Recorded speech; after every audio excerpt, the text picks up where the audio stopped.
it is in good state for us this morning to have come to relook at this process with the facts available to us.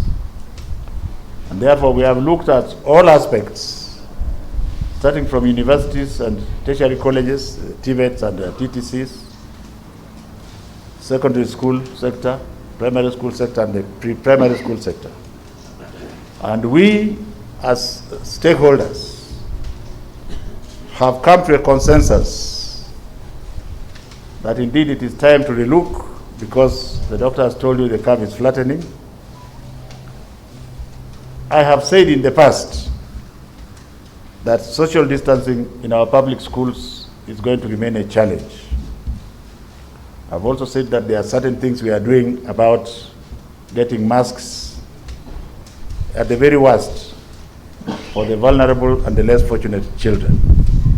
All those processes are ongoing. And in order for us to prepare a presentation to present to the bigger stakeholders meeting, which will take place sometime next week, either before or on the 25th, we have decided to reactivate the smaller stakeholders group between now and Saturday to work on the finer details of proposals that shall be interrogated by this larger stakeholders group. And even at that time, if I succeed in getting backroom approval, then I will tell you what we have decided. If I do not, then those decisions that have been made at that point will be taken to the larger stakeholders group, which will then synthesize them and then give them to the principal.